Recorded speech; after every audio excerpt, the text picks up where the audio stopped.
네, 시청자 여러분 안녕하십니까? 좋은 아침입니다. 오늘 이 아침에는 우리 정광훈 목사님이 일이 있어서 조금 늦게 오시게 됩니다. 먼저 진행을 우리 목사님들과 함께 하도록 하겠습니다. 오늘 이 시간에 홍동명 목사님 나오셨습니다. 안녕하십니까? 또 우리 전준환 목사님 나오셨습니다. 할렐루야, 감사합니다. 네, 우리 평택에서 강원식 목사님 나오셨습니다. 할렐루야, 감사합니다. 또 우리 황준선 장로님 나오셨습니다. 안녕하십니까? 네, 사람들은 우리 자유통일당에 있는 식구들을 보고 극우라고 표현합니다. 극우가 아니고요.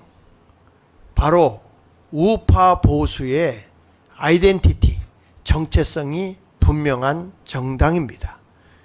역사의 근본의 뿌리, 자유민주주의, 자유시장경제, 한미동맹을 굳건하게 하면서 이승만 대통령이 기독교의 정신으로 대한민국을 세운 이 놀라운 역사의 주체성을 가지고 이것이 보수다, 이것이 바로 우파의 정신이다를 일깨워주고 있는 정당이 바로 우리 자유통일당입니다.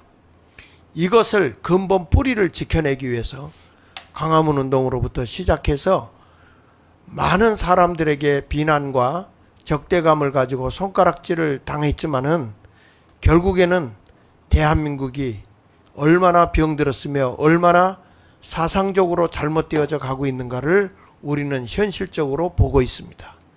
그러므로 이번에 우리 그동안 외쳤던 정광훈 목사님의 그 외침이 이제는 입법부로 들어가서 이 대한민국의 정체성을 차지하기 위해서 이번에 자유통일당이 나서게 되었습니다. 여러분이 보시는 바와 같이 지금의 이 정당들이 대한민국의 정체성을 상실한 채 방황하고 있습니다. 우왕좌왕하고 있습니다. 이런 때 우리의 정체성을 분명하게 드러내고 대한민국을 나라답게 세우자는 운동을 펼치고 있는 것입니다. 오늘 이런 일들을 위해서 우리 자유통일당의 정책들, 이런 것들을 다루면서 함께 하도록 해보겠습니다. 목사님, 인사 말씀 먼저 하시면서 네. 우리 자유통일당을 한번 자랑스럽게 한번 얘기해 보시죠. 먼저 거기에 우리 광화문 애국 세력 혹은 자유통일당 이렇게 나라를 위해서 헌신하고 열정적으로 참 봉사하는 그런 분들을 향해 가지고 칭찬을 못할 망정 이 모든 언론이나 또 이렇게 정당들 심지어 국민의힘까지도 우리를 가리켜서 뭐 극우다라고 하는 아주 좋지 않은 그런 매도를 하고 있습니다. 극좌와 극우의 개념도 모르고 언론이 사용하고 있죠. 극좌, 극우 전부 다 폭력우입니다. 그렇기 때문에 대한민국에는 이 민노총이나 좌파들이 폭력을 동반해가지고 경찰차를 뒤엎는다든지 또 불을 지른다든지 이 전부 다 극좌의 행동입니다. 그러나 광화문 애국 세력은 한 번도 그런 폭력을 수반하여서 행동하지 않았기 때문에 이 언론이 말한 것은 전혀 터무니없는 이야기고 우리 자유통일당의 말로 자유민주주의, 자유시장경제에 충실한 대한민국 건국 이념에 가장 부합한 정당이 바로 이 자유통일당이다. 그렇게 말할 수가 있겠습니다. 네. 우리 전준환 목사님, 우리 자유통일당 자랑 한마디 해주시죠. 우리 자유통일당은 대한민국을 건국한 이승만 정신을 이어받은 정당입니다. 네. 아마 그렇게 지금까지 나서는 정당은 없었어요. 네. 그런데 우리는 이승만 건국정신, 우리 4대 건국정신, 네. 우리가 자유민주주의 시장경제, 한미동맹, 기독교 입국론에 입각해서 대한민국을 세운 이승만 정신을 이어받은 그런 당이고 또 그 다음에 산업화를 일으켰던 박정희 대통령을 이어받은 그런 당이라고 우리는 믿습니다. 네. 어떤 당도 이러한 이런 것에 대해서 지금까지 주장하고 나오지 않았는데 우리 정광훈 목사님이 지혜를 가지고 기도하다가 여기까지 왔는데 자랑스럽게 우리는 생각을 합니다. 여러 시청자들께서도 우리 자유통일당에 대해서 우리가 자랑스럽게 생각하고 힘써 나아가시면 좋겠습니다. 네, 감사합니다. 우리 강원식 목사님은 일찍이 정광훈 목사님을 도와서 우리 형제들보다 가장 먼저 광화문에 나갔던 걸로 제가 알고 있습니다. 우리 이 광화문 운동이 지금 자유통일당을 통해서 대한민국의 그 입법부를 체계 있게 잘 이끌어 줄 당을 지금 형성해서 많은 국민들의 지지를 받고 있는데, 어저께도 보니까 펀드가 2분 만에 목표 달성을 해주는 걸 보고, 야, 국민들이 이제 제대로 이 지금 나라에 돌아가는 걸 보고 있구나 하는 것을 느꼈습니다. 자, 우리 자유통일당 자랑 좀 한번 해주십시오. 우리는 가끔 그런 소리를 많이 듣습니다. 이게 극좌, 극우, 폭력이 수반됐을 때 극자가 들어가잖아요. 근데 전광훈 목사님 시종일관 지금까지 변함없이 자유통일당의 정신과 맥을 그대로 유지하는 보수 중에 보수지요.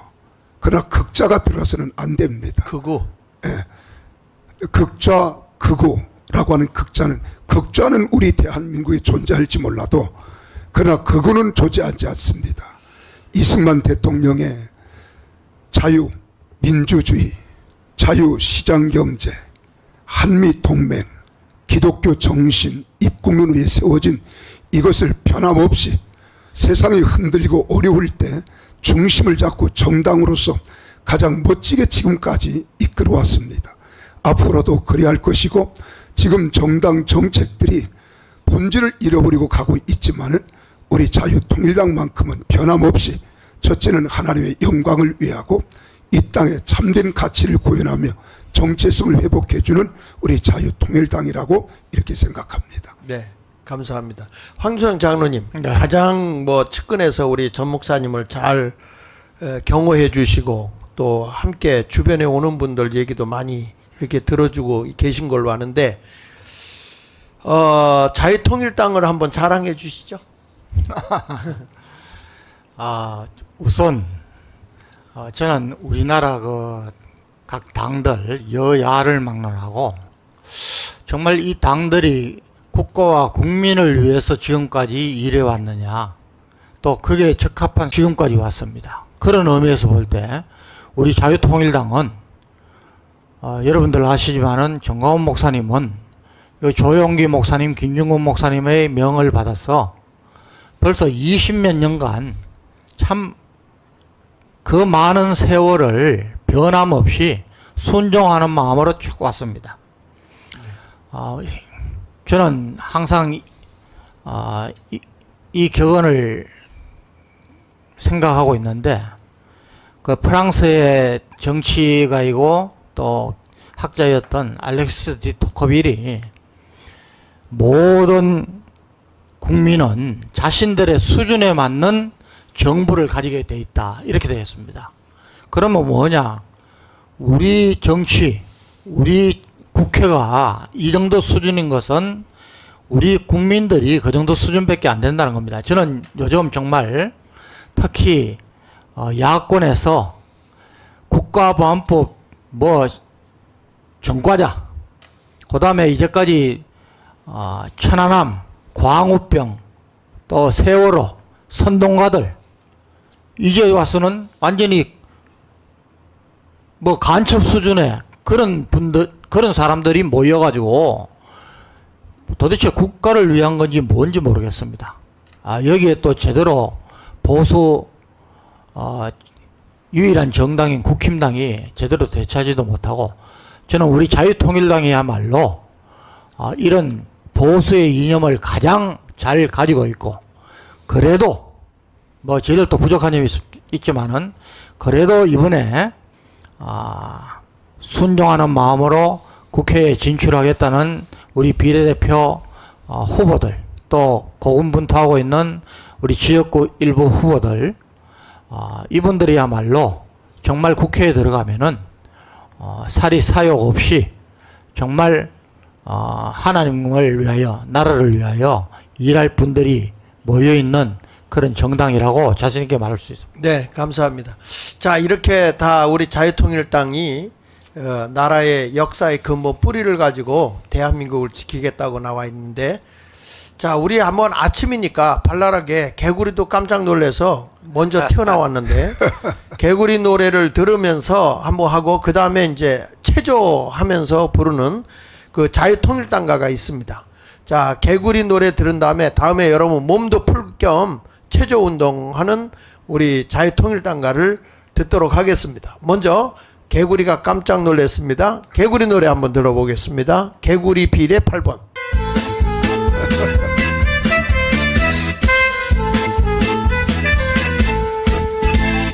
요즘같이 주사파가 판치는 세상 니들 땅은 자유통일당 뭉치자 함께 뭉치자 자유통일 이루어가자 자유통일당 기호 8번 자유통일당 밝은 미래 기호 8번 요즘같이 주사파가 판치는 세상 니들 땅은 자유통일당 뭉치자 함께 뭉치자 자유통일 이루어가자 자유통일당 기호 8번 자유통일당 밝은 미래 기호 8번 아, 이거 목사님. 네. 제가 이거 어제 예. 우리 미국에 있는 손주들한테 보내줬거든요. 예. 그랬더니 얘들이 거의 다 외워가지고 네. 오늘 아침에 뭐 이렇게 페이스타임으로 하는데 저걸 따라 부르고 합니다. 그래서 제가 뭐 농담 삼아 우리 대한민국에 지금 투표권을 예. 우리 대한민국 저런 아이들한테 주면은 우리 자유통일당 일당 될 것 같습니다. 예, 그렇죠. 근데 저걸 네. 장 목사님 아들이 만들었다면서요. 아, 우리 아들이 예. 작곡을 했고 작사 작곡을 했고 예. 저게 이제 이 표지에 저걸 하는데 예. 저와 함께 일하고 있는 기자협회가 있어요. 그리고 기자협회 부회장인데 그분이 일을 굉장히 빨리 해요. 그 최문근 형제인데 그분한테 이것 좀 한번 입혀봐라 그랬더니 저걸 저렇게 만들어서 올려준 거예요. 그러니까 참 너무 감사하죠. 우리 함께 움직이는데. 그러니까 지금 이게 내가 보니까 이 골목 저 골목에서 말해요. 이 선거 운동을 애들이 해주고 있어요. 그러니까 미래 유권자들을 예. 준비시키는 것 같아요. 네. 아이들이 저런 캐릭터를 대단히 좋아하거든. 그러니까. 익숙해 있고. 그러니까 보내니까 다 반응이 좋아요. 아이들이 부르면 아까 황종선 장군님처럼 할아버지도 부르고 할머니도 다 부를 거 아닙니까? 그렇죠. 그럼 끌어내는 거지 이제. 아니 할머니들이 여기 이거 메고 다니면서 네. 저 노래 부르고 다니더라니까요. 깜짝 놀랐어요. 아, 히트 치겠어 그게. 네네. 자, 우리 아침이니까 자 이거는 우리 정광훈 목사님과 사모님이 만든 곡이라고 합니다. 자, 우리 체조하면서 아침 8번을 향해 달려가 봅시다.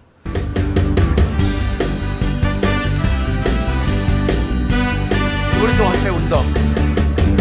찍어요 자유통일당 기호 8번 찍어요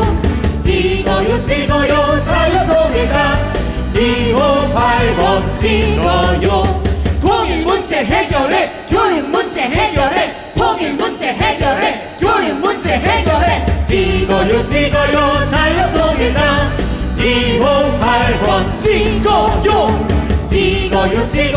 자유통일당 기호 8번 찍어요 복지 문제 해결해 연금 문제 해결해 복지 문제 해결해 연금 문제 해결해 찍어요 자유통일당 기호 8번 찍어요 자유통일당 기호 8번 찍어요 주택 문제 해결해 교통 문제 해결해 주택 문제 해결해 교통 문제 해결해 찍어요 자유통일당 기호 8번 찍어요 자유통일당 기호 8번 찍어요 네. 자, 전 목사님이 화내기 전에 빨리들 들어오셔서 우리 자유마을 오늘 얘기 듣고요. 열심히 하시기 바랍니다.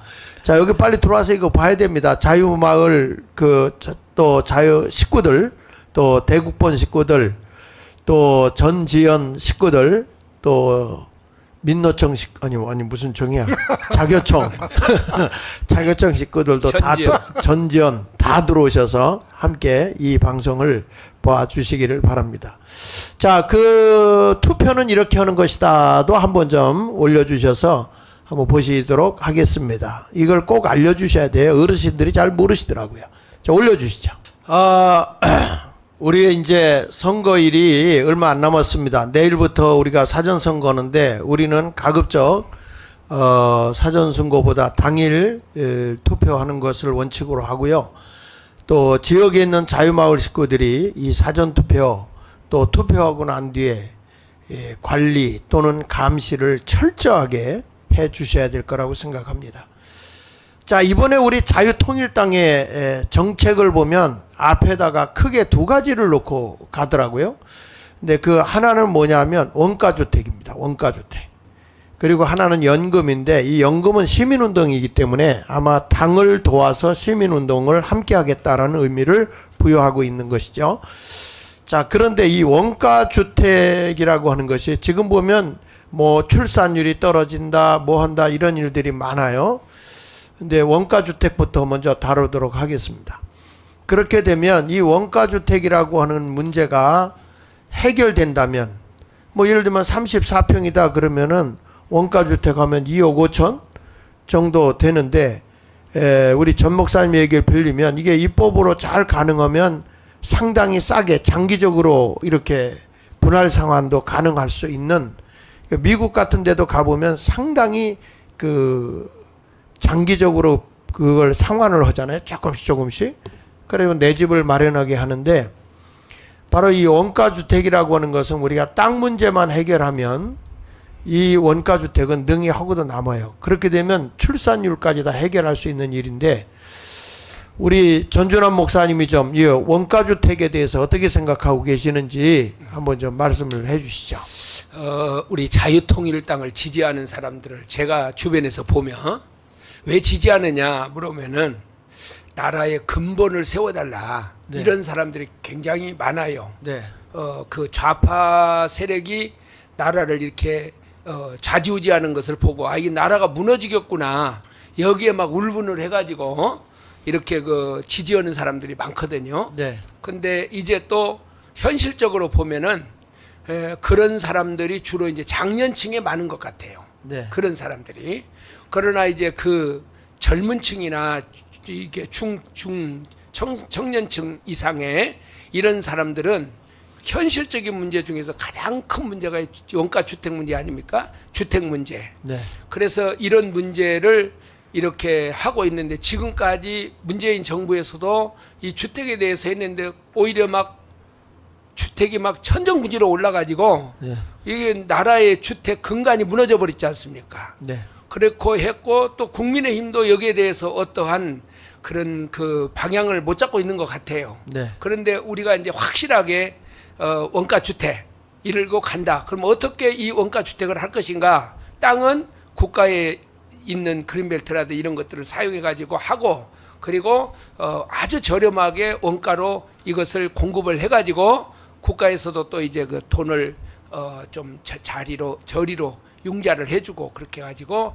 특별히 이 젊은 층이나 이런 신혼부부들에게 이것을 공급하자 하는 이것인데 황장수 그 소장님이 이것에 대해서 자세하게 설명을 했지 않습니까? 네. 그래서 이것을 우리가 잘 추진하면은 대한민국의 이 주택 문제도 잘 해결할 수 있겠다 이런 생각이 되어집니다. 네. 근데 우리가 황 장로님 네. 원가주택인데 사람들이 지금 얘기하는 것이 이제 지방 같은 경우는 사실 뭐 2억 5천이면 능히 사는 데도 있어요. 네. 네. 그런데 이번에 보니까 우리 대통령 윤석열 대통령이 발표한 걸 보면 이 우리나라의 그 뭐랄까 교통 체제를 전철이나 이렇게 GRT, XRT라고 하던가요? SRT. SRT. XRT. XRT. 예, 요번에 해가지고 아주 그 그 전부 다 그 30분에서 1시간 내에 모든 것을 지금 움직이게 한다. 이렇게 하게 되면 집이 어디 있든지 그렇게 큰 문제가 되지 않겠다라는 생각이 들긴 해요. 교통비만 잘 지원해 준다면. 그 이제 황장수 소장 이야기는 네. 저 국민주택을 그러니까 우리 청년들이 지금 결혼 안 하고 네. 또 아이를 안 가져서 전 세계에서 출산율이 지금 제일 맞죠. 뭐 낮고 이렇게 가다가는 인구 소멸 국가 제 1번이 우리나라다. 이렇게 지금 하고 있는데 이걸 할 수 있는 방법이 청년들을 결혼시키려고 하면은 딱 걸리는 게 크게 두 가지입니다. 주택하고 그다음에 사교육. 예. 네. 이 두 문제이기 때문에 네. 황정수 소장이 그런 방법으로 이렇게 접근을 했고 또 그분이 이걸 가장 잘 반영해서 할 수 있는 정당이 우리다 해가지고 저희 당에 이제 갖고 들어오신 거죠. 근데 요 이제 첫째는 뭐냐면은 이 주택은 우선 땅이 있어야 되니까 맞습니다. 황영수 소장이 이야기하는 것은 이 땅을 우리 국가 또는 지방자치단체가 예. 우리 국가가 갖고 있는 땅, 그러니까 뭐 사유지를 별도로 사서 할 수 있는 건 아니니까 최대한 활용하자는 거죠. 거기에는 이번에 뭐 윤석열 정부도 그 그린벨트 저 아주 크게 풀었지 않습니까? 그렇죠. 그린벨트 하는 거. 그다음에 국가 이 저 기관들이 갖고 있는 또 토지가 있습니다. 이런 걸 최대한 활용해서 땅값을 확 거의 줄이고 그다음에 그 건설비를 원가로 할 때에 이렇게 하면은 가장 낮은 가격에 줄 수 있고 그 낮은 가격도 청년들이니까 국가에서 대출을 해주고 이렇게 가면은 또 아이 하나 놓고 둘 놓고 셋 놓으면은 시간이 걸릴수록 나중에 보면은 결국은 청년들이 야 주택 문제는 이렇게 크게 걱정 안 해도 내가 결혼해도 되겠구나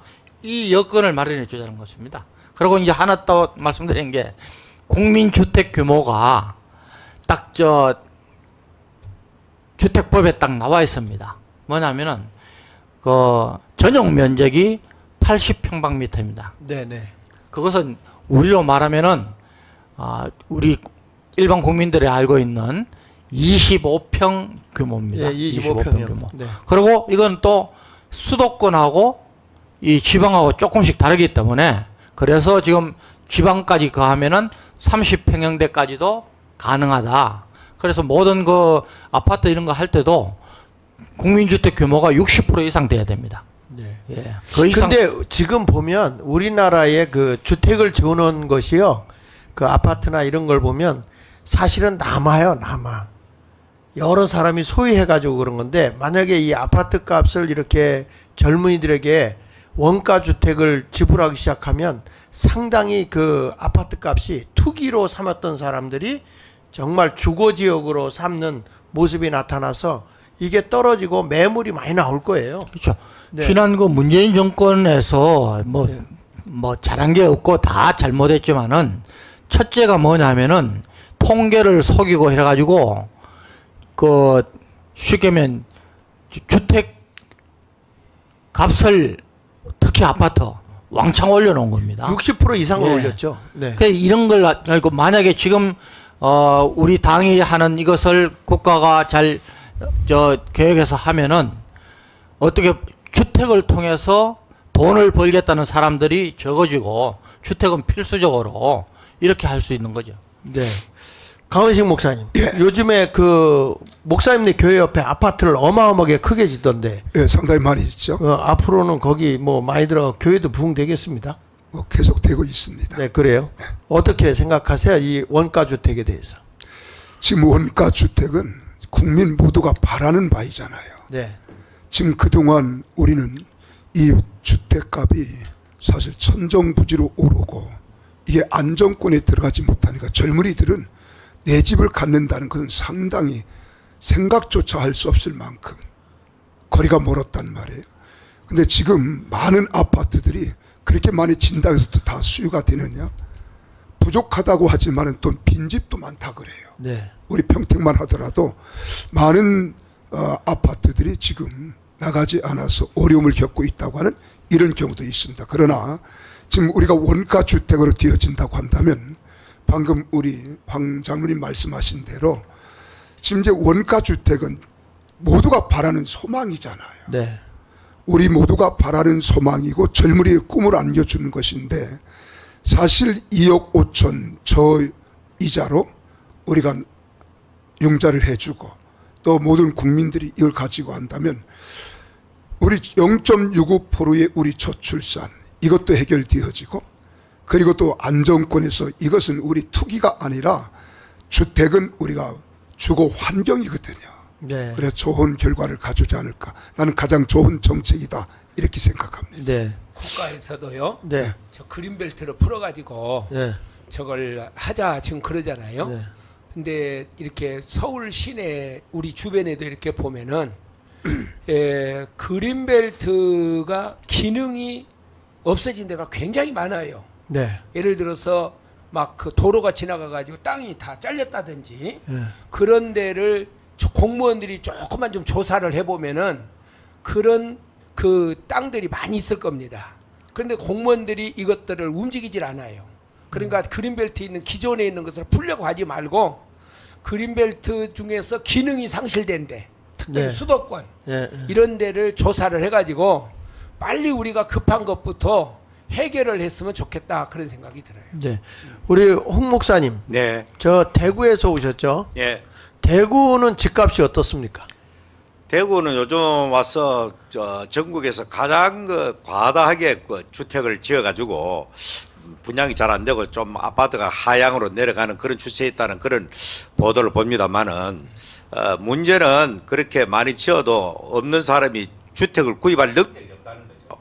너무 비싸니까 모든 것이 분양가에 다 처음부터 비싸게 공급되고 하니까 우리 제가 살고 있는 그 지역에도 벌써 대구광역시 신도시였는데 한 30년 전에 시작해 지금은 학교 중학교부터 이제 폐교되고 통합하는 얘들이 없으니까 맞아요. 얘들이 없으니까 급속도로 이렇게 되어가고 교회도 그렇고 모든 면에 활력을 도씩 잃어버리고 제가 사는 아파트는 전부 노령층들만 구성되어 있는 그런 아파트입니다. 그런데 국가에서는 문재인 정부 시절에 특별히 뭡니까 인구 문제 이런 문제 때문에 많이 낳도록 하기 위해서 무슨 뭐 나오면 뭐 얼마를 준다 이런 땜질식 방법 처방으로 절대로 해결할 수가 없습니다. 그래서 제가 보면 요즘에 젊은이들 신혼부부 주택이 주어지더라고요. 그런데 그거를 보니까 우리 교회 젊은 아이들도 결혼해가지고 여기 바로 요 앞에 와 있는데 옆에가 바로 그런 주택인데 애를 몇 낳는지 아세요? 그게 주택이 주어지니까 예. 셋 낳았어요. 셋. 주택이 주어지니까. 그러니까 이게 뭐냐면 또 이제 셋이 낳아지니까 주택이 주어지는데 애들을 또 옮기고 하려면 이제 자동차를 자기 아버지가 이번에 큰 걸 사주더라고. 셋을 낳으니까. 이제 그런 걸 보면 주택 문제 해결하면 출산율도 난 저절로 올라간다고 생각을 해요. 근데 지금 제일 우리가 생각해야 되는 것은 부동산이 이제 투기 시대는 끝났다. 이제 투기로 가서는 안 되고 원가 주택으로 우리가 가면 출산율도 다 해결할 수 있다고 저는 생각을 하게 됩니다. 그동안에 이 주택 문제가 해결되지 않으니까 주택 문제가 해결되지 않은 결과로 문제가 생긴 거니까 이런 것들을 잘 우리가 해결해 나가면 좋은 대한민국이 될 수 있을 것 같아요. 그걸 위해서 제가 볼 때 대통령도 지금 뭘 하고 있냐면 의사를 더 뽑아야 되겠다. 왜냐하면 교통을 지금 우리 남한의 전부가 하루에 네트워크가 되고 아침 출근 퇴근할 수 있는 그런 모습으로 바꿔야 되겠다. 이게 뭐 지원하는 거 뭐 교통비만 지원해줘도 이게 가능하단 말이에요. 자, 그렇게 되면 지역마다 병원도 서울까지 올 필요가 없잖아요. 좋은 병원을 만들어 가지고 이렇게 움직이면 좋겠다. 어저께도 의사의 협회에 있는 분을 제가 좀 만나봤는데 제가 빨리 합의해라. 합의하는 게 좋고 이렇게 해서 이게 해야지. 이게 100년 대계를 내다보고 있어야지 서로 팽팽하게 돼서는 안 된다. 그런 얘기를 하면서 저는 생각하는 거예요. 대통령이 왜 저렇게 네트워크를 지금 교통 네트워크를 새롭게 편성하고 그리고 지역에도 병원들이 아주 좋은 병원들을 세워서 서울까지 올라오지 않게 지역마다 자립하는 그런 지역을 만들기 위해서 지방 도시를 만들기 위해서 이렇게 애를 쓰고 있다. 나는 대통령의 방향성이 틀렸다고 보질 않아요. 굉장히 잘하고 있는데 이거에 맞추어서 잘 정책을 세워놓은 데가 어디냐? 자유통일당의 원가주택이에요. 우리 전준환 목사님 한마디 더 해주시죠. 예, 제가 현실적으로 네. 우리 이제 아이가 큰 딸이 네. 애를 넷을 낳습니다. 많이 났네. 그리고, 상줘야 되겠네요. 그리고 이제 저 아들도 둘 낳고 또 딸도 둘 낳고 그래서 손주가 8인데 그런데 그 보니까요 임대주택을 줘요. 애를 네. 4명을 낳으니까 네네. 임대주택을 딱 줬는데 들어갔어요. 돈 얼마 정도 내고 들어갑니다. 그런데 이제 문제는 뭐냐 그러면은 그 임대주택을 주어서 한 달에 또 매달 얼마씩 내는 것이 있어요. 네네. 근데 지금 은행 이자가 굉장히 높아져 버렸잖아요. 높아서요. 너무 높아. 그런데 이 은행 이자가 높아지니까 이 은행 이자가 높아지면은 요 임대주택의 은행 이자만큼 또 올라가는 거예요. 예. 그러니까 돈이 예를 들면은 한 1.5%나 이렇게 살다가 5%, 6%로 이렇게 올라가니까 이게 들어가기는 들어갔는데 이게 국가에서 이것이 해결이 안 되는 거예요. 네. 이런 문제가 있더라고요. 네. 그런데 이제 전반적으로 저는 어렸을 때 우리 집을 초가집에서 기와집을 지은 일이 있거든요. 네.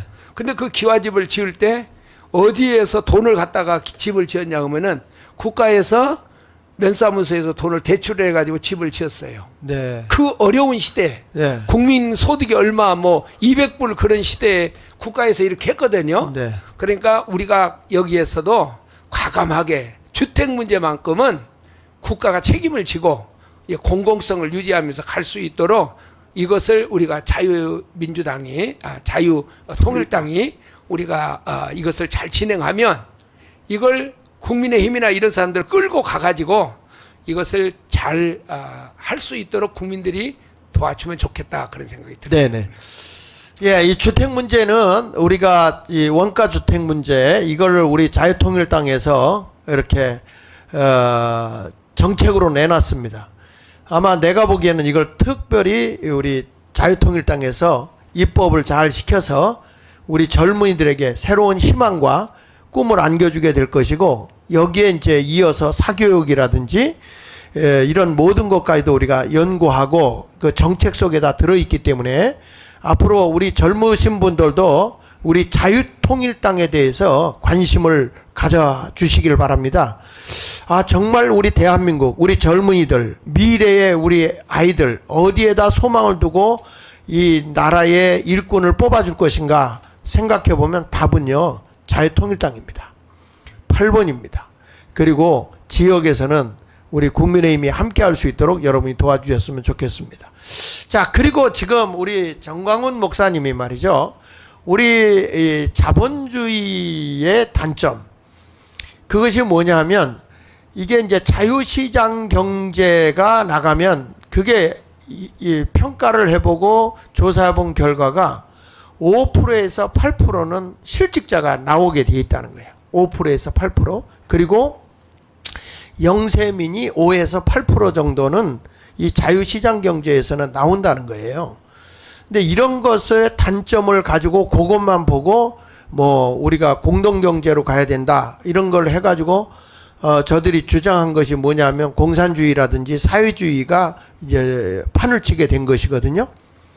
근데 이런 단점을 알고 이번에 그 정광훈 목사님이 그 시민운동으로서 연금제를 들고 나왔어요. 이게 뭐냐면 우리가 지금 이 물건을 잘 구입을 하면 거기서 나오는 걸 가지고 어떤 사람이 갖는 게 아니라 내가 산 물건에서 이익을 남은 걸 우리가 나눈다. 그래가지고 그게 이제 연금, 민간 연금이죠. 국가에서 주는 게 아니고 민간 연금인데 이것을 자유통일당에 이게 뭘 하나 하려면 입법이 돼야 되거든요. 입법이. 그 입법이 돼야 되기 때문에 이 연금을 위해서 우리가 정책을 두 가지로 낸 겁니다. 하나는 사회연금, 그리고 하나는 이 원가 주택. 이걸 크게 두 축을 놓고서 젊은이들에게 희망을 주기 위해서 이런 역할을 했는데, 과거에 보면 이 랜드 그랜트라고 하는 제도가 있었죠.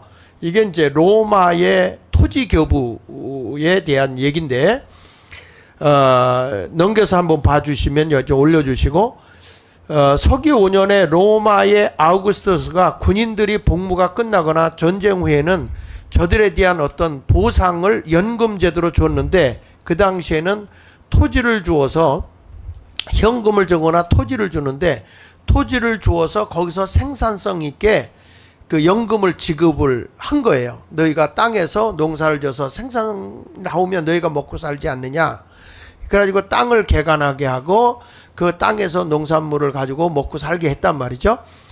자, 그 다음에 또 하나 넘겨서 보시면 미국도 똑같은 일을 했습니다. 18, 19세기에 그때 미국의 남북전쟁이 심했을 때 그때 참전 용사들에게 보수 대신에 토지를 지급해요. 저 밑에 나와 있는 게 이제 그 당시에 주었던 토지 교부입니다. 그러니까 돈이 없다 보니까 현찰을 준 게 아니라 땅을 주어서 거기서 농사를 짓고 그곳에서 나오는 생산성을 가지고 먹고 살게, 이런 일들을 하게 했던 것이죠. 근데 역시 마찬가지로 우리나라도 넘겨서 보시면 이승만 대통령 때 토지개혁을 하죠. 양반이 다 주도권을 잡고 노비도 하나의 물건같이 취급하고 있던 이런 때에 우리 이승만 대통령께서는 농지개혁을 하게 됩니다. 일하는 사람에게 보상을 줘야 된다. 그래서 그때에 그 소작농들에게 소유권을 줍니다. 소유권. 그러니까 농민 토지 소유제를 줘요. 북한은 소작권을 준 거고, 남한은 농지를 소유할 수 있도록 양반 것을 이제 싸게 사고, 또 양반들에게는 기업을 할 수 있는 길을 열어주면서 이렇게 놀라운 농지개혁을 성공했는데, 역사 이래로 농지개혁에 성공한 데가 대한민국밖에 없어요. 자, 이런 일도 했고, 다음에 보면 미국의 이승만의 적산기업을 불화하도록 넘겨서 한번 보시면, 일본이 우리나라에서 쫓겨나갈 때 그 메가더 장군이 기업인들에게는 1000엔 이상을 못 갖고 가게 했고, 그리고 군인 장성들에게는 500엔 못 갖고 가게 했고, 기업인들은 1000엔 이상을 못 갖고 가고 장성들은 500엔 이상, 사병들은 250엔 이상을 못 갖고 나가게 해서 대한민국의 자산을 가지게 했죠. 그래서 1945년 12월 16일 일본 기업과 일본 소유 사유재산까지도 미 군종에 다 귀속시켰습니다. 미국에서 그렇게 했죠. 그랬는데 이것을 넘겨서 보시면 우리나라 이제 땅 농지 개혁을 할 동안에 이승만 대통령은 그 땅을 많이 가지고 있던 사람이 내놓았을 때 기업을 운영할 수 있도록 저런 기업을, 일본이 만들어 놓은 기업을 넘겨준 거죠. 그래서 SK나 신세계백화점이나 뭐 저런 삼성, 한화, 한국타이어 이런 것들이 다 일제시대 때 한국에 기업을 했던 것이 이제 이것이 3,551개의 적산 기업 불화를 하는 중간에 완전히 다 못한 게 6.25가 터져가지고, 예, 그렇게 다 못했지만 우리나라 농지개혁은 1950년 4월 달에 완수했거든요.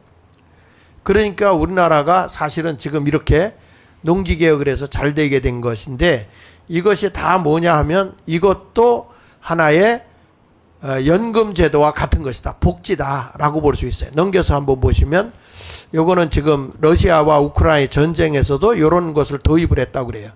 다음에 넘겨서 보시면 군인들의 실제 토지교부 지역도 있었다고 합니다. 우크라이나 군인들을 뺐으면. 근데 우크라이나는 지금 나토가 돕고 있기 때문에 녹록지 않을 거라고 생각합니다. 다음에 넘겨서 보면 그 토지교부의 기대 효과가 뭐냐? 국민들의 자산 형성에 기여해서 땅을 나눠서 국민들이 자산을 늘리도록 했고, 인구 증가에 기여했고, 그래서 이것이 나중에는 소멸 예상 지역의 땅을 나눠줌으로 인해서 인구 증가, 출산율 증가가 됐다는 거예요. 이게 연금, 이런 토지교부의 기대 효과가. 그리고 실질적 영토 확장도 됐고, 또 장악도 하게 됐다 이런 얘기입니다. 넘겨서 보십시오. 자, 그래서 우리나라도 통일 후의 전략이라든지 지금 어려울 때 국가만 의지하지 말고 우리 스스로가 공동체가 이루어지면 연금제도가 가능하다라고 하는 것을 말씀을 드립니다. 자, 하나 더 넘겨주시고요. 지금 여기 역사적 사실에 보면 지금 이 공산당과 싸우는데 우리 기독교인들도 이런 문제들을 잘해서 남한도 어떻게 하면 모두가 더불어 잘 살 수 있겠는가 하나 더 넘겨주세요. 자, 이게 이제 이 정광훈 목사님이 주장하는 요걸 얘기를 좀 하겠는데 유대인의 공동체를 넘어서서 우리가 주장하는 것은 전 국민의 공동체 의식을 갖게 하겠다는 것입니다. 지금 유대인들은 전체가 1600만 명인데 세계의 가장 경제력을 크게 갖고 있는 사람들이죠. 근데 이런 유대인의 공동체를 넘어서기 위해서 우리 1000만을 주장하는 이유 중에 하나도 1000만을 가지면 그저 돈이나 몇 푼 받는 정도가 아니고 이것은 유대인들이 통치하고 있는 것을 뛰어넘을 수 있다는 거예요. 그러니까 여기 보면 노벨상 수상자가 200명이에요, 유대인들이. 그러니까 앞으로 우리도 이 1000만의 복지 정책이 이루어지게 되면 어마어마한 일들이 일어날 수 있고 미국 상위 400명의 부자 중 24%, 미국의 24%를 차지하고 있고 세계 부호 300대 부호 중 35명, 세계 500대 기업 중에 경영진이 42%, 세계 5대 식량 메이저 회사 중 3곳이 소유하고 있다고 하는데 자, 이게 우리 유대인의 공동체를 넘어서서 이런 어마어마한 일들을 이루겠다고 하는데 하나 더 넘겨서 보게 보시면 유대인의 공동체 원칙이 있어요. 그게 뭐냐면 어린이 4-5명이 있으면 한 팀을 만들어 공동사회를 이루게 된다는 거죠. 그러니까 이게 보면 어린이 출산까지도 생각한 공동체예요, 이게. 그 다음에 13세 이상 남성 10명이 모이면 반드시 종교 집회를 열고 신앙심을 키운다. 이게 이제 도덕과 윤리까지도 다 들어가는 거고 종교 신앙 훈련까지도 들어가는 거죠. 이게 유대인의 공동체예요. 그래서 보니까 벌써 대단하더라고요.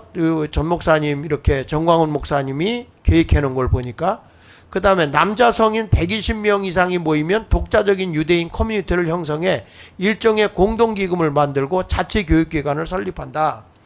그래가지고 대안학교까지도 얘기하고 있더라고요. 그 다음에 유대인 공동체는 기본적 생존권을 보장하기 위해 가난한 자에 대해 지원하고 특히 이들에게 무상교육을 실시하는데 재미있는 게 하나 있습니다. 하나 넘겨보면 무이자 대출 제도가 있어요. 이게 뭐냐면 창업을 하게 되면 3번까지 무이자로 대출을 해주고 3번까지 실패하면 다 탕감을 해주고 이제 그는 기업가가 될 수 없다 이렇게 생각하고 직장으로 보내주게 되고 기업인들을 무이자 대출로 해줬을 때 저들이 기업을 일으키게 되면 무이자 대출 회수로 하는데 조금 더 내서 하다가 실패한 사람들을 돕도록 하게 한다고 그래요. 그런데 무이자 대출 회수율이 80% 수준이 된다고 합니다. 그래서 그 밑에 보면 자금을 지원받아 성공한 사람들은 이자보다 더 많은 금액을 또다시 기부하게 돼서 유대인의 공동체가 이렇게 잘 돼 있다는 거예요. 그런데 정광훈 목사님이 계속 유대인의 공동체를 뛰어넘는 공동체가 1000만이다 이렇게 얘기하고 있는 건데 우리 이거에 대해서 우리 군 조직도 잘하고 계셨던 우리 장군님이시니까 황 장로님 이거 내가 너무 말을 길게 해서 죄송한데 아닙니다. 예, 좀 얘기 좀 해주시죠. 이제 제가 군 생활도 조직 생활을 평생 했지만은 전역 후에 이제 경희대학교 경영대학원에서 한 8년간 리더십 강의를 했습니다. 리더십에 보면은 이 조직에 대해서 굉장히 강조를 하고 많이 나옵니다. 목사님이 지금 우리 현재 이 대국본이라는 조직, 그 다음에 자교총 전지현 이런 조직을 통해서 사실 이번 선거에서 지난번 총선 때 하고는 비교도 할 수 없을 정도로 저희들이 존재감을 지금 드러내고 있고 저는 기대했던 결과가 나오리라고 저는 예상하고 기대하지만은 하나 놀라운 게 뭐냐면은 군은 계급과 직책이 있습니다. 네. 예. 그래서 거기에다가 신상필벌로 해서 잘하는 사람은 진급을 시키고 못하는 사람은 도태를 시키는 이런 게 아주 시스템에 되어 있기 때문에 스스로 열심히 하지 않을 수 없습니다. 그런데 이제 리더십 보면은 가장 어려운, 그러니까 조직 그 효율성이 어려운 조직이 뭐냐? 교회를 듭니다. 네. 교회는 사실 직분도 있지만은 직분이 수직적인 관계는 아니고 수평적이고 스스로 하나님께 대한 어떤 하나님의 은혜에 대한 충성 이런 것으로 꾸려가는 조직이 이제 교회이기 때문에 그런데 저는 처음에 와서 이제 우리 조직에 대해서 굉장히 조금 의심을 많이 가지고 했는데 지금 보니까 정말 잘된 조직입니다. 네, 네. 어제 뭐 저 펀딩에서도 드러났지만은 네, 펀딩 뭐 예. 2분 만에 52억이 네. 달성되니까요. 우리는 오히려 조금 더 힘을 내주실 수 있는 그런 한국 교회나 교회 어른들이나 우리 장로들이나 이런 분들은 오히려 외면하고 있는데 정말 어렵게 사시는 우리 조직원들이 이렇게 하고 있지 않습니까? 그래서 이 조직이란 것은 제가 보기에는 우리 조직의 특징이 뭐냐? 신앙이 들어가 있던 겁니다. 네. 그것 때문에 강하고 저는 이번에 우리가 원내 진입만 하면은 우리가 정말 국회를 개혁해서 보수의 주 정당이 되지 않을까. 충분히 가능성이 있다고 보고 기도하고 있습니다. 네. 그러니까 이 차별적인 것 이게 이제 저들이 자꾸 그 주사파 또는 이 공산주의 사상에 젖어 있는 사람들을 다 깨부실 수 있는 제도가 저는 유대인의 공동체를 뛰어넘는 거라고 생각하는데 우리 전준환 목사님은 저거에 대해서 어떻게 생각하세요? 연금을 늘 생각하면요. 네. 지금 사람들이 연금에 대해서 굉장히 불안해하는 것이 뭐냐면 네. 연금이 고갈돼가지고 네. 나중에 연금을 못 받는 것 아니냐 네. 이런 사람들이 굉장히 많아요. 네, 네. 연금에 대해서. 네, 네. 그런데 그것보다도 더 불안한 것이 뭐냐면 제가 그 소련이 붕괴되고 러시아로 이렇게 갈 때 네. 가보니까 군인이 됐건 경찰 공무원들이 다 연금을 못 받더라고요. 네. 나라가 붕괴가 돼버리니까. 그렇죠. 아무래도. 빵 하나를 살기 위해서 아침에 줄을 섰는데 난 처음에 그 소련을 가보고 이런 세계적인 큰 나라가 어떻게 이럴 수가 있을까. 그런데 우리 시청자들이 꼭 알아야 될 것은 뭐냐 그러면은 지금 있는 연금의 고갈이 그것도 문제지만은 더 큰 문제는 뭐냐면은 안보가 무너져 버리면 우리가 연금 자체를 받을 수가 없다는 것입니다. 근데 이것을 예를 들어서 주사파 정권이 들어서 가지고 네. 이것으로 가버리면은 연금은 받기가 굉장히 어렵다. 네. 그걸 꼭 인지를 해야 된다는 것이고 또 하나는 뭐냐 그러면은 지금 연금을 우리가 하는 이 연금은 내가 돈을 내 가지고 돈을 타는 게 아니고 공동체를 만들어 가지고 거기에서 나오는 이익금을 나눠준다는 거 아닙니까? 맞습니다. 누가 네. 가져가는 것이 아니고. 맞습니다. 그러니까 이 연금 제도가 세상에서 하는 연금 제도가 완전히 달라요. 공동체를 만들어 가지고 그 공동체를 통해서 사람들에게 그 이익금을 나누어서 함께 쓰자 이런 것이 있는데 이것이 성공하려고 그러면은 제가 볼 때는 그렇습니다. 왜냐면은 이것이 성공하려면 이거를 성공하는 나라들은 보면 다 기독교적인 정신이 있는 데서 이게 가능해요. 맞아요. 네. 영국도 뭐 그 웨슬레가 일으킬 때도 그런 제도를 통해서 했고 미국도 마찬가지고. 네. 그러니까 전국에 있는 교회가 이것으로 하나로 뭉쳐가지고 오면 유대인의 공동체가 아니고요. 대한민국의 교회가 얼마나 지금 강력한 힘을 가지고 있습니까? 뭉치기만 하면은 그래서 교회가 뭉쳐가지고 이 연금 제도를 같이 진행을 하면은 저는 잘 될 거라고 생각하고 어떻게 정광훈 목사님 저렇게 기발한 아이디어를 저렇게 내가지고 할까 그런 생각이 들어요. 처음에는 허황된 것 같았는데 들어가서 보면 볼수록 우리 장 목사님이 또 뒤에서 보완을 하고 그래가지고 이게 참 잘 되겠구나 이런 생각이 들어요. 그리고 또 하나는 네. 여기서 국민 계몽 운동이 일어나야 됩니다. 네. 뭐냐 그러면은 사람들이 연금 이렇게 하는데 국민 이 사람들이 국가에서 막 뭐 이렇게 공짜로 타는 거 있잖아요. 네네. 이번에도 뭐 25만 원씩 주자 이렇게 하는데 이걸 좋아할 일이 아니고 우리 예수 믿는 사람들이나 우리 저 대한민국 양식 있는 사람들은 이걸 부끄러워해야 돼요. 예? 가난한 사람들에게 주어야 될 것을 보편적 벽지라고 해가지고 이렇게 나누어주고 이런 것을 그것이 바로 나라가 망하는 것인데 누구나 다 이걸 막 부끄러워하지 않고 그래서 뉴질랜드 가보니까 우리 장로님 거기서 사는데 뉴질랜드에서는 욕이 뭐냐면은 이게 욕이래요. 너 죽어가 나이 들어가지고 국가에서 주는 연금이나 받아먹고 살아라 이게 욕이라는 거예요. 예, 알겠습니다. 이 제가 보면 이 프로테스탄티니즘의 윤리와 자본주의 정신이라는 책이 있습니다.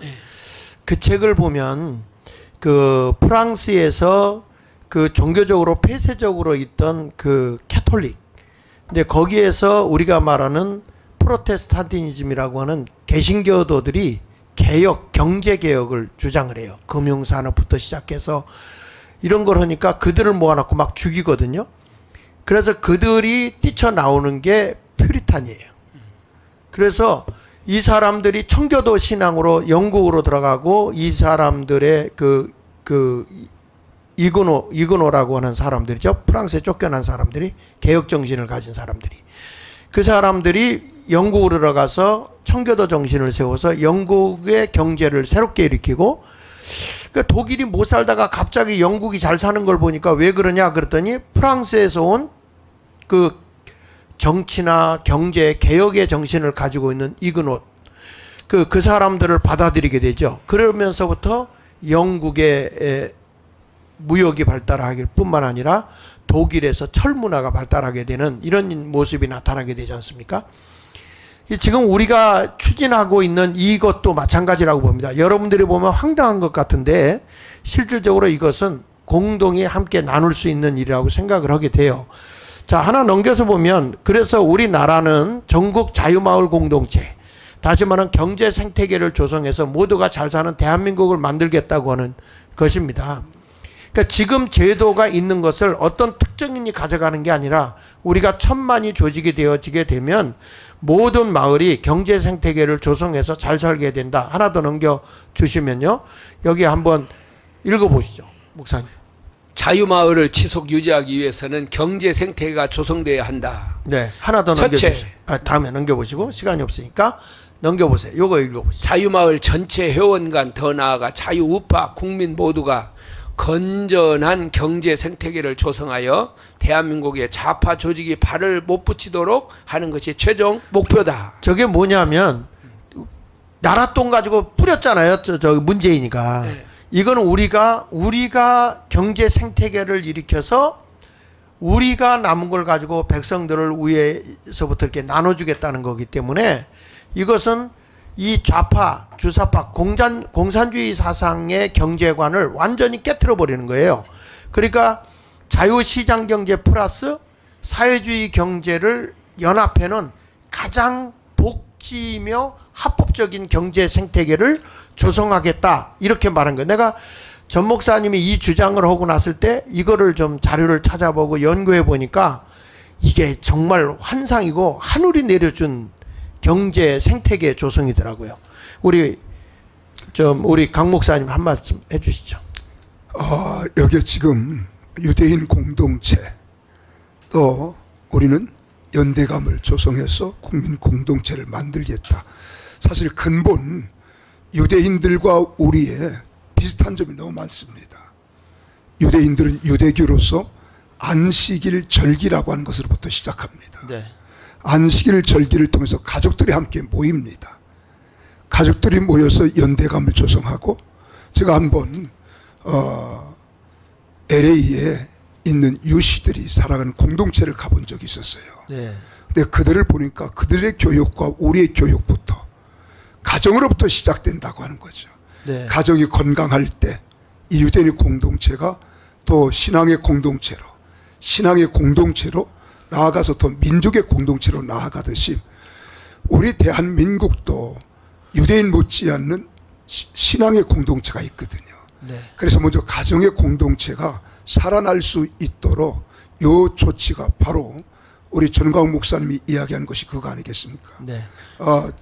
저 금리로다가 근본적으로 주택을 해소해주고 또 전국 모든 사람 20세 이상은 우리 평생연금을 받도록 하면서 경제와 주거 환경 모든 것들을 바로 그 속에 알갱이가 바로 가정공동체라고 하는 거죠. 그렇습니다. 지금 우리가 자유마을 그 연금 쇼핑몰이라는 게 있어요. 그러면 사람들이 물을 거예요. 뭐라고 묻냐면, 아니 그러면 자본이 어디서 나와서 저들에게 연금을 100만 원씩 준다고 하는 거냐. 이게 이제 점진적으로 위에서부터 나이 그러니까 이게 모금이 되고, 모금이 된다기보다 이제 자유마을 연금 쇼핑몰이라는 게 생겨요. 하나 올려줘 보시죠. 자, 자유마을 연금 쇼핑몰을 좀 띄워주세요. 네. 여기 띄워줘서 보면 여기서 이제 이런 새로운 방식입니다. 물건을 내가 여기서 사는 거예요. 이 쇼핑몰은 전례 없는 새로운 마케팅인데, 서로 연금 쇼핑몰을 이렇게 이용해 가지고 내가 지금 예를 들면 쿠팡이나 이런 데 물건을 사잖아요. 우리 홍 목사님, 네. 물건 어떻게 사세요? 저는 물건을 구입한 적이 없습니다. 어떤 것도. 그럼 목사님은 그냥 사모님이 다 하시는구나. 그렇죠. 거기서 다 하고 저는 그런 거 할 줄도 모르고 네. 그렇습니다. 그래요? 그런데 여기에 대해서 네. 조금 우리가 강은신 목사님하고 전전 13개 전국을 다 순회를 했습니다. 가는 데마다 사람들이 의문을 표하는 겁니다. 어떻게 6가지 가입하는데 100만 원을 받을 수 있느냐. 그걸 이제 디테일하게 좀 설명을 해주니까 이해를 하더라고요. 네. 다시 말하면은 여러분이 예를 들어서 이 선교 카드를 구입해가지고 그 카드를 계속 쓰게 되면은 거기에 이익이 발생한다. 그러나 기존의 카드 회사, 다시 말하면 삼성이나 BC나 이런 데는 이 수익이 전부 다 회사가 다 가져간다. 그러나 이것은 우리가 주체다. 우리가 바로 주인이다. 사용해서 많이 사용함으로써 나오는 이익금. 그리고 특별히 이 연금 쇼핑몰 이걸 구매 많이 하게 되면은 쿠팡처럼 엄청난 수익이 발생해 가지고 이것이 수익이 여러분들에게 돌아간다. 우리가 사용해서 곧 우리에게 가져오는 것이다. 회사 주체가 없기 때문에 우리가 주체이다. 네. 그런 식으로 설명하니까 이해가 되더라고요. 저는 이것이 이제 목사님의 최종 목표가 100만 원이고 20세 이상부터 주겠다 하는 거예요. 예. 점진적으로. 예. 그러니까 이게 처음부터 그렇게 확 나오는 건 아니지만 이렇게 점진적으로 나이별로 해서 내려가서 목표를 거기다 두고 있는데, 한번 넘겨서 하나 더 넘겨보시면 이거는 절대 다단계가 아닙니다. 자유마을 연금 쇼핑몰이라는 것은 1000만의 조직이 힘입니다. 1000만이 되어 있으면 이 물건을 내가 여기 가서 물건을 사게 되고 그 물건이 사게 나는 건 이익금에 대해서 이제는 몇 통 유통 과정을 거쳐서 가는 거를 딱 차단해 버리기 때문에 그 이익금이 전부 다 여러분들에게 돌아가게 되는 이런 엄청난 일들이 일어나게 돼요. 그래서 이런 것들을 여러 가지로 시뮬레이션 되는데, 저는 이제 제일 먼저 주장했던 것 중에 하나가 이 뭐를 먼저 만드는 거를 저는 고집을 했어요. 그랬으면 아마 제가 보기에 1000만이 되고 남았을 거예요. 근데 이게 이제 전 목사님은 먼저 우리 그 6대 가입하는 거 먼저 하고 마을 조직부터 하자 이래가지고 자유마을 했는데, 지금에 와서 보니까 자유마을은 아주 선거하는데 큰 도움이 되고 있습니다. 다음에 또 넘겨서 보시죠. 이렇게 해서 보면 이렇게 이제 물건 우리가 1년, 2년, 3년 경과되면서부터 여러분들에게 점진적으로 이게 포인트제로 해가지고, 이게 이제 어떤 것이냐면 물건을 내가 샀을 때 연금도 주지만은 물건 산 값의 일부를 돌려주는 보너스가 또 주어져요, 이게. 자, 다음에 넘겨져서 보시면. 그래서 무형의 상품 구글 플러스 센스 광고 계약인데 무슨 얘기냐면, 이게 1000만이 구입한다 그러면요, 광고 해달라는 회사가 그렇죠. 어마어마하게 몰려옵니다. 그러면 우리가 가서 아침에 이렇게 한 번만 전화기를 눌러주고 여기 들어갔다만 나와도 여러분 연금이 쌓이게 돼 있어요.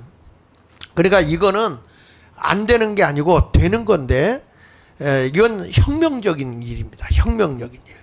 그래서 기대하시고요. 우리 1000만 가입하는 일에 힘을 썼으면 좋겠어요. 넘겨서 보시죠.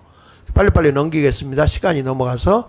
자, 이렇게 독점 공급을 하게 되고 이러는 거. 그러니까 생산지와 소비자가 다이렉트로 갈 수 있게 하고, 전 목사님 벌써 저거까지 다 했더라고요. 택배, 아주 최고 빠르게 하는 택배 택배하고 벌써 계약까지 했더라고요. 하여튼 뭐 그분은 생각하는 건 보통 사람 상상을 초래해요. 보는 게. 네네 대단하더라고요. 천만이라는 개념은 국가의 강력한 국가가 되는 겁니다. 그게 맞습니다. 네. 그러니까 유럽의 많은 국가는 1000만 단위거든요. 네네. 뭐 몇백만 단위도 있지만은 1000만 같으면은 이 6가지가 다 함께 가입하면은 그야말로 난공불락입니다. 어떤 거나 그렇습니다. 할 수 있습니다. 경제 문제 다 해결. 이거 꼭 제가 말씀드리고 싶은데 네. 오늘 아침 동아일보를 봤습니다. 네. 그 카드사들이 예? 수수료를 그냥 이미 카드는 사용하지도 않는데 저 중지가 됐는데 수수료만으로 거의 한 8년 동안에 9천억이니까 1조를 이익을 본 겁니다. 그런데 그 카드사가 회원이 몇 명이냐? 100만 명입니다. 그러니까요. 100만 명 회원을 가진 카드사는 앉아서도 쉽게 얘기하면은 거의 1조 정도를 이런 걸 1000만이 되면 어떻게 했습니까? 상상 초 어마어마하지 않습니까? 그리고 그걸 우리는 카드 회사처럼 인마이 포켓 안 하고 다 나눠주는 거죠. 나눠주겠다는 겁니다. 예. 예. 그 그렇게 넘겨서 이해하시면- 네 넘겨서 한번 보시면 오병이어 A 세트, B 세트 하는데 내가 여기 물건을 샀잖아요. 그러면 그 뒤에는 보리떡 5개, 물고기 2마리가 배불리 먹고 12강주리가 남는 거예요. 이것을 여러분 섹트 상품으로 우리가 생각해 보면 이건 정말 기적이고 환상이거든요. 그러니까 이런 것들을 잘 이해를 못 하시니까 어떻게 준다는 거냐, 자금이 어디서 나오냐, 우리한테 또 여러분 돈 내는 거 없어요. 물건만 구입하고 아니 우리 그 유튜브에 구독만 눌러줘도 예. 구독만 눌러줘도 그게 다 수입이 되잖아요. 예. 내가 돈 하나도 안 두고 이거 하나 눌러주는데 수입이에요. 똑같습니다. 우리 광고만 해도 되고 물건 내가 딴 데 살 필요 뭐 있어요. 내가 연금 타는 데다가 이게 액수가 많아지면 연금도 커질 텐데. 그러니까 이런 것들이 지금 움직여지는 거죠. 아, 그러니까 사람들의 마음 속에는 부정적인 요인이 먼저 배경에 깔고 있는 것 같아요. 그동안 우리 대한민국이 뭐 다단계라든가 네. 또 투기 이런 용어들을 통해서 사람들이 많이 부정적인 요인을 가졌거든요. 네. 이 말을 하니까 이거 투기 아니야? 투기는 우리가 돈을 내야 투기지. 네. 또 이건 사기치는 거 아니냐, 다단계 아니냐. 우리가 물건을 판매해야 이게 다단계지요. 네. 그런데 이 부분에 대해서 좀 더 오늘 인터넷을 통해서 우리가 갖는 서로 간의 네트워크를 가져서 얻어지는 수입에 대한 이것을 모르는 것 같아요. 네. 자, 이게 이제 앞으로 제가 설명을 할 기회가 있으면 전문가를 제가 모시고 얘기하도록 하겠습니다. 저도 이거를 듣고요. 이걸 계획을 세워서 다 저쪽에 지금 웹을 만들고 있습니다. 그 선거 때문에 이게 좀 지연되고 있는데 바로 이 문제가 터져버리면 여러분들 아 이거구나 하고 나갈 거예요. 그러니까 여러분 그렇게 아시고요. 그래서 우리 자유통일당은요. 여러분 진짜 한 사람 한 사람을 위해서 연금제도 하고 있고 우리 젊은이들을 위해서 이 원가주택 또 교육사업 이런 것까지도 철저하게 저는 대안학교를 해보기 때문에 대안학교를 하고 있기 때문에 어떻게 학교를 운영해야만 되는가 이게 관에서 주관해 버리니까 교육을 다 망가뜨려 버립니다. 그래서 이런 것들도 우리가 이 입법부에 들어가서 참 이 천만 조직이 되면 교육은 교육 또 의료는 의료 뭐 또 이 연금은 연금 이런 것들이 다 해결될 수 있는 정말 지상 천국을 이룰 수 있는 계기가 되지 않겠나 이렇게 생각을 하게 됩니다. 자, 여러분 이게 시간이 1시간이 넘어서 이제 마무리를 해야 되겠는데 우리 그 한번 그 여기서 만든 거 있죠? 그 개구리 노래 말고 여기서 만든 그 입혀서 그 노래를 한번 띄워주시고 그리고 이제 그 우리 교회들이 깨어 일어나야 되는 거는 우리 차별금지법 이게 동영상으로 잠깐 쇼츠로 나와 있으니까 그것 좀 한번 좀 올려주셨으면 좋겠습니다. 자, 지금 자유통일당이 엄청나게 상승을 하고 있습니다. 지금 굉장히 여기저기 가봐도 아 그래 맞아 비례대표는 8번밖에 없어. 8번밖에 없어. 이러면서 하는데 제가 오늘 이 얘기 하니까 한마디씩만 해보십시오. 우리 자유통일당에 대한 기대감이 안 생깁니까? 홍 목사님부터. 어제 제가 이제 저는 뭐 대구에서 왔으니까 대구의 여론들을 수시로 이제 청취하기 위해서 어제도 저녁에 중요한 그런 멤버들과 전화를 한 결과 국민의힘이 너무나도 죽을 쓰기 때문에 상대적으로 자유통일당으로 정통 보수세를 몰리는 현상이 온다. 네, 그런 진보수한테. 이야기를 하더라고요. 네. 아주 고무적인 이야기를 들었습니다 어제. 예. 예. 네. 그다음에 이제 그 국민의힘에 대해서 체념을 하는 것 같아요. 아주 보수였던 실망하지. 사람들이. 근데 체념하면 안 됩니다. 안 되죠. 예, 절대 체념하면 안 되고 지역 대표는 국민의힘을 우리가 함께 가야 되니까. 그렇죠. 형제지간이니까. 우리가 한번 상상을 해보세요. 만일의 경우에 저 좌파들이 이걸 승리를 해가지고 했다는 것을 머릿속에서 생각도 하기 싫지만은 네. 그걸 한번 상상을 해보자 그 말이에요.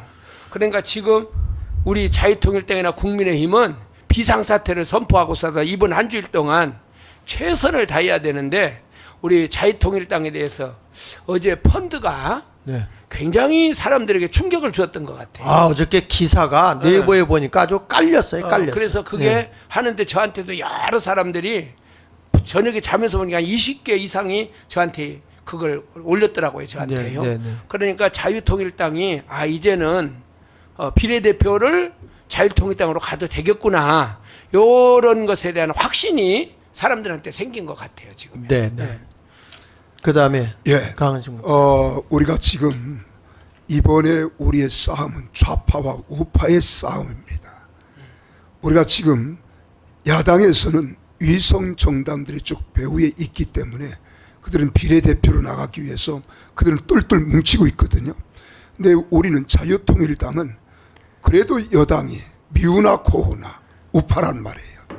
그래서 이번에 비례대표에서는 자유통일당이 반드시 되어져야 될 것이고, 그리고 또한 우리 지역대표에서는 지역구에서는 우리 국민의 힘이 되어져서 서로 함께 윈윈하면서 이번 싸움에서 승리하는 우리가 돼야 할 것입니다. 네. 그런데 지금 자유통일당이 굉장히 분위기가 좋아지고 있습니다.